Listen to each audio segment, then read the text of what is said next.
Hello and welcome to another episode of my Legendary Licks series where I dive into the most legendary guitar licks of all time. And these are not just any licks, these are licks that fall into very specific categories dictated by very specific video titles. If you have an idea for the next Legendary Licks episode, legendary licks that are this because this, parentheses this, you know the formula. Leave a comment down below, I'd love to hear from you. These are legendary licks you think are exotic because they're modal. Now what could that mean? Well, it means that these licks all fall into certain modes of the major scale, and as a result they each have a different flavor, different flair, different sound, if you will, that make your ear go, that sounds like an exotic scale, when in reality it's simply the major scale. What matters is, of course, the chords behind the melody notes. We'll get into a little bit of music theory in this lesson, so if you don't know music theory or you'd like to learn music theory from me, check out Guitar Super System. There's a link right down below, and guess what? There's a big spring update coming, so for those of you already subscribed, be on the lookout, and for those of you who want to get in on the action, do so now. There's a link down below. Also linked down below, this beautiful strap. Last time I made these straps, they were in black. As you can see, just like this, a little bit different design. This is the OG design. There are 50 of these and 50 of these. Really cool new, slightly modified design. And if you didn't know about Music is Wind straps, well, they imbue you with the power to play the guitar better than you ever have in your entire life. Don't quote me on that, just remember that I said it. Intergalactic guitar oneness. That is what you can achieve with a Music is Wind strap. Now on to legendary licks you think are exotic because they're modal. We're gonna start with the second mode of the major scale and go up from there. I'm gonna omit the first mode of the major scale as well as the sixth mode of the major scale because that's essentially the major scale and the natural minor scale. There are millions of songs that fit into those categories. I don't think they're very unique or exotic sounding, but the second, third, fourth, fifth, and seventh modes of the major scale, Dorian, Phrygian, Lydian, mixolydian, Locrian, respectively, those all have a very signature sound to them, and we're going to get into the Dorian mode first. And who better to represent the sultry minor sound of the Dorian mode than the Dorian master himself, the major sixth king, Carlos Santana.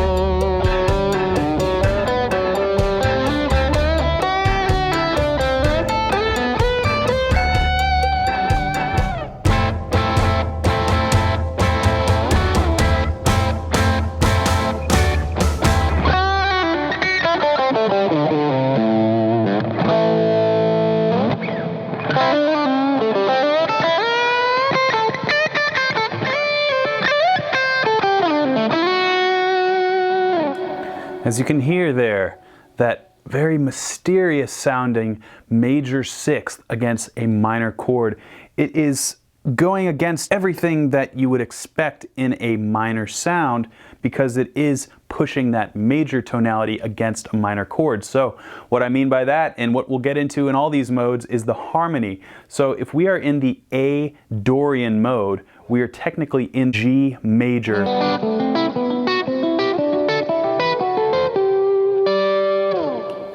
That is the diatonic sound of the G major scale, and the Dorian mode is the second note, built upon the second note of the major scale, which in this case is A. So you can think of that as our home base. That's how you think about modes, and that's what dictates a mode, is where the home base is, the home chord, what feels like one. In this case, it's A minor. And of course, there are multiple minor modes, derivatives in the major scale. So there's Dorian, Phrygian, as well as Aeolian and Locrian.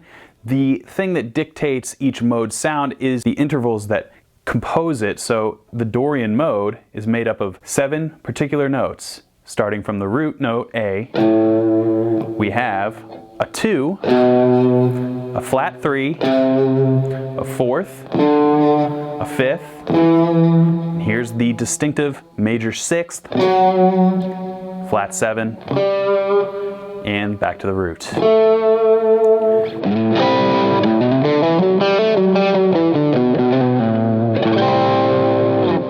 This major 6th I mentioned is sort of the staple sound, and that is the note that against a minor chord, check it out, you can hear there's a rub, and it is such a glorious rub depending on where you put it and when you accent that note against various chords that make up the Dorian sound. So a very traditional Dorian chord progression, and the one that is in Oye Como Va, which is the Santana tune that we went over, it is something like this.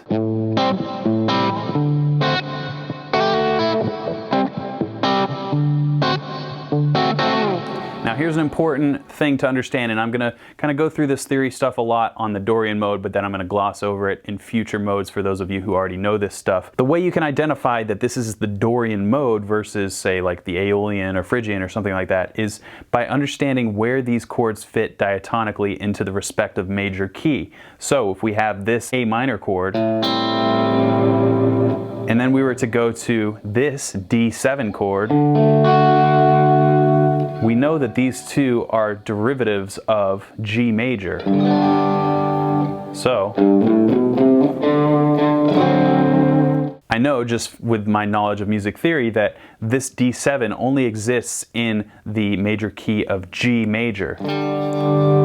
And to prove that further, I know that G major's second chord is the A minor. So it makes sense to me, especially that the A minor is the home bass. I can be rooted in that A Dorian sound.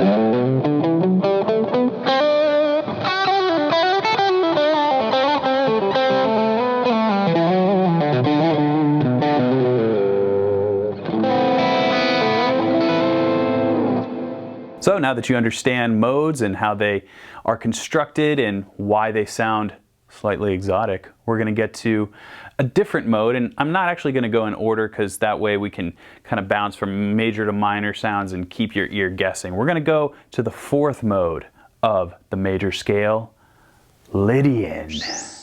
Yes, Lydian.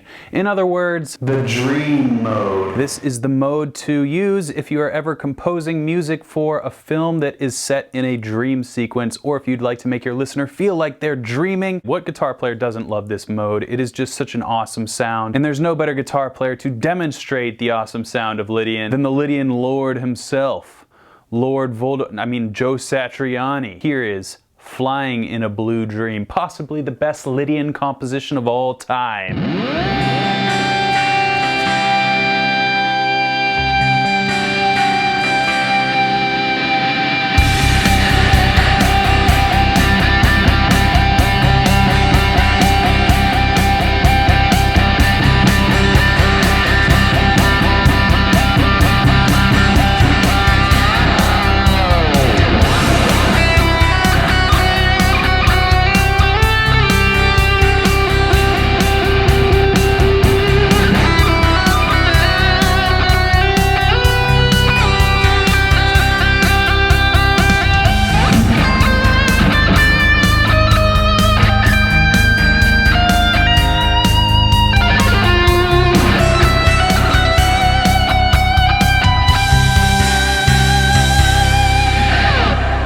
Wouldn't you say? I mean, the song's called Flying in a Blue Dream, and I think it accomplishes that title quite easily because of the Lydian mode. So this tune is definitely exotic sounding given the nature of this tonality.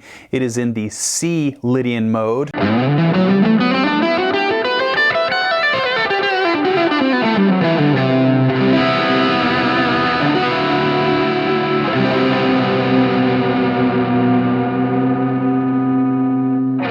Whammy bar not required, but this mode just kind of makes you play a certain way, and a lot of that is due to the influence Joe Satriani has on my own guitar playing, but also just because of the sound of this particular mode. So you're going to notice right away the delineating note of this particular mode. It is the sharp 4. And from the root, that is a tritone, aka the devil's interval.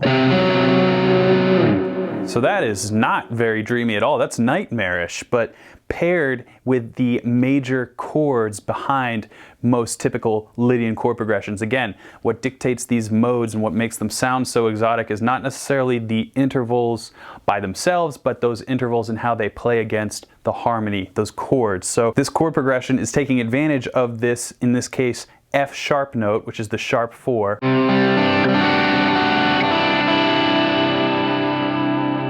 And resolving that sharp 4 down to the major 3rd.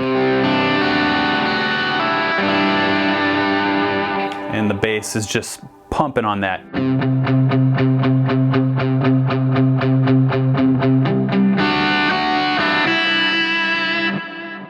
That's all you need to create a dreamscape. And you notice in that passage there is a bit of modulation, so we're not actually going up to a new mode of the major scale. We're actually shifting keys, but we are staying within the Lydian mode, the Lydian tonality. We're just moving down, in this case 2 whole steps, to the key of A flat Lydian or G sharp Lydian, however you'd like to look at it, but it's a modulation. So that is not something you necessarily need to pay attention to. Just understand that Joe Satriani is a compositional wizard, and that's why you heard a bit of a sound differentiation, but still kind of felt the same. The Lydian mode was still happening. It was just a different home base that we modulated to, and that is actually a really kind of pro tip if you're a songwriter to get the most out of a very simple chord progression or a simple mode, in this case just one chord, one mode sound, is to just modulate. Because if you're harping on a melodic idea like this song,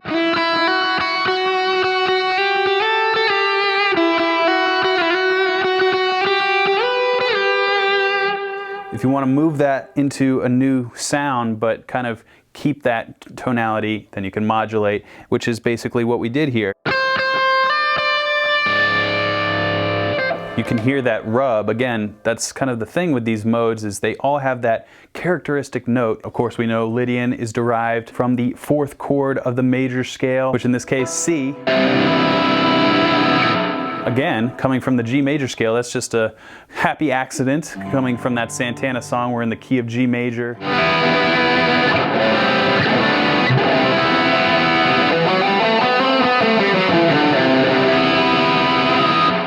So that is the approach that you can take as far as understanding where the notes are and what notes are what intervals regarding the C as our root. The rest of the mode is just like the typical major scale.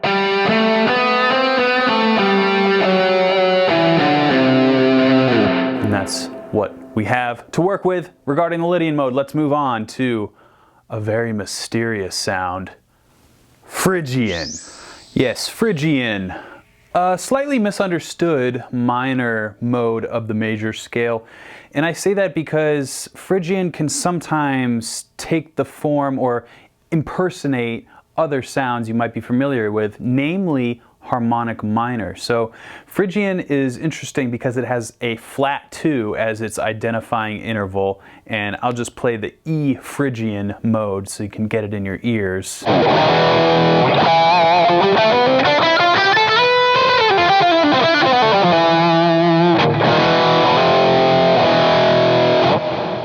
Now I have a pretty aggressive tone going on, but Phrygian kind of lends itself to a heavy metal sound, don't you think? That flat 2 just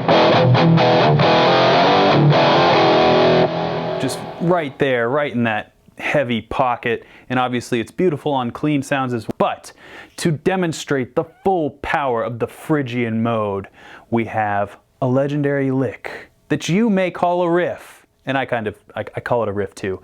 It's from 46 and 2 by Tool.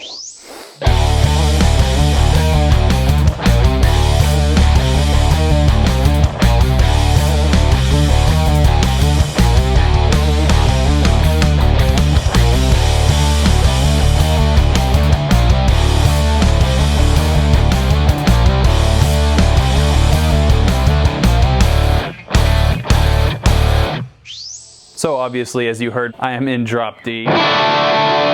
And the Phrygian mode, as I mentioned, has a flat 2 as its staple note. So if we are in this D sound, the next note is going to be our distinct note in the Phrygian mode.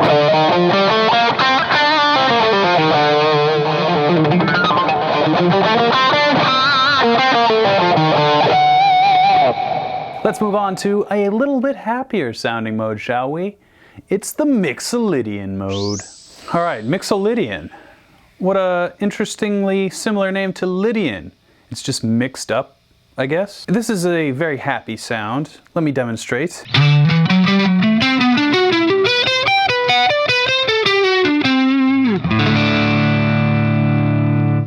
So joyous and bouncy.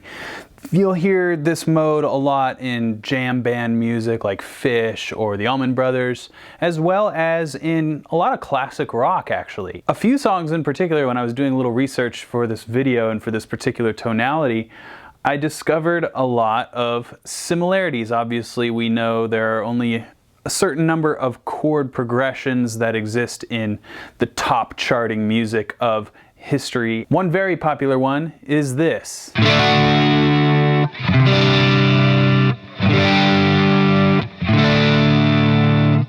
bet you could name 100 songs that use that chord progression in one harmonic rhythm or another, namely, or,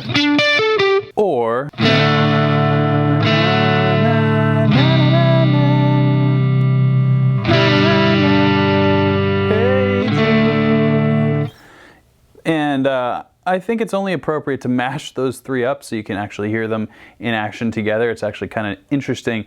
But the mixolydian mode, again, randomly we happen to be in the key of G major, and the fifth note in the G major scale will be D, and that is where the mixolydian mode is derived from, that fifth interval of the major scale. And as such, we have the intervals. So as you heard, I harped on that flat 7th note in that D root home bass. C is going to be our kind of defining note, along with the major third. And the interesting thing about the mixolydian sound is that it is bluesy by nature.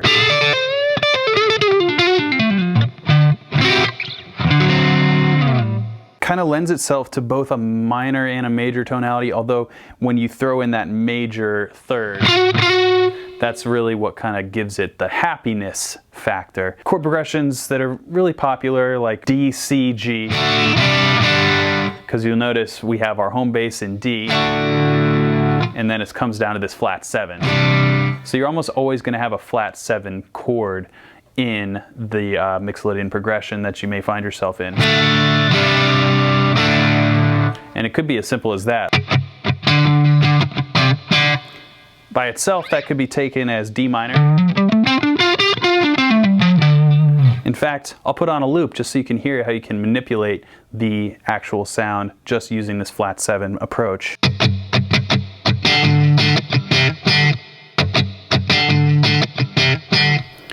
Here would be mixolydian.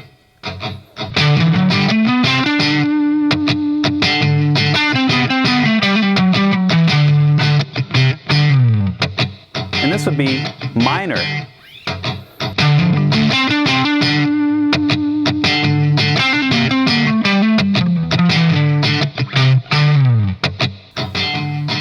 Phrygian.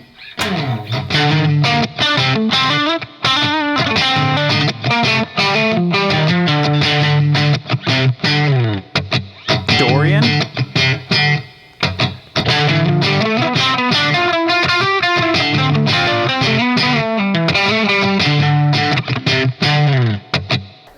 So, as you can hear there, if you don't have quality to the chords you're playing, then you can really use any mode. Going back to the mixolydian sound, when you do start to put quality to the chords,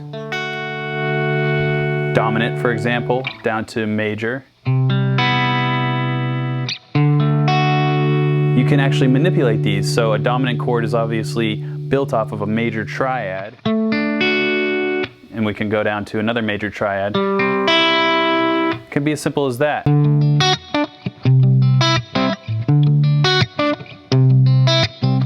And of course, throwing in that fifth chord, obviously it's the root of the major key this D mixo is derived from. However, with D as our foundation, again, we're thinking in the key of D, technically D mixolydian. The fifth would be a G, which makes for a great turnaround chord, so that's why you see this. If we were in the key of D major by itself, this C major is not diatonic to the key. In fact, it's a C sharp minor 7 flat 5.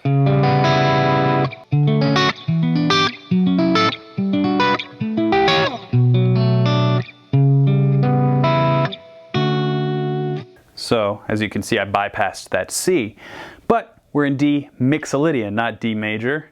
Although it's a major tonality, it is not D major the key, so we have access to that C major. And as such, those notes. Now, let's get to that mashup I was talking about between Hey Jude, Sweet Home Alabama, and Sweet Child of Mine.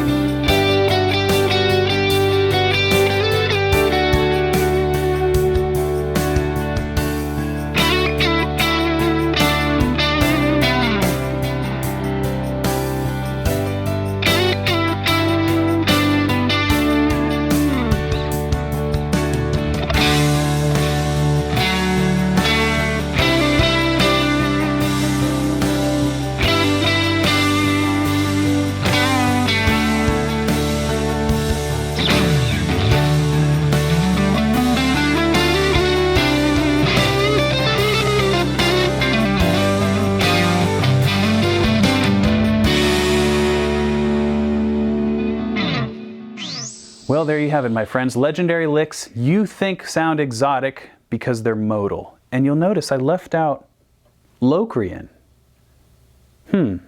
Locrian, you know, it goes like this.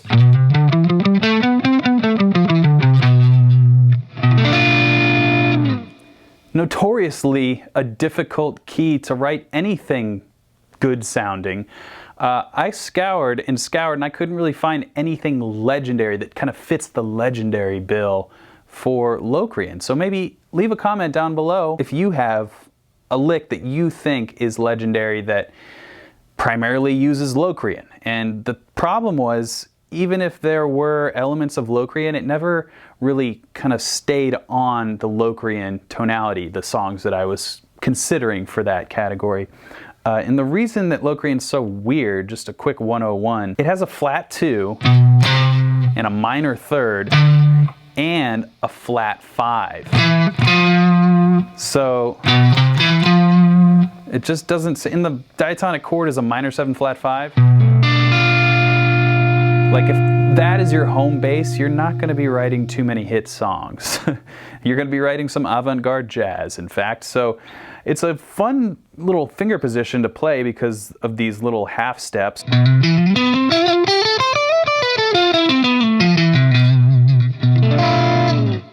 But yeah, just nothing there for me. Anyway, grab a strap if you'd like to support me, because this video will not be monetized because I played way too many copyright licks. And I will also say there's 50 of the gray ones, 50 of the black ones. Once those things are gone, they're gone. Last time I did a run of just 50 black straps and they sold out in a very short amount of time. So thank you for your support. Check the links down below for anything that I mentioned in this video.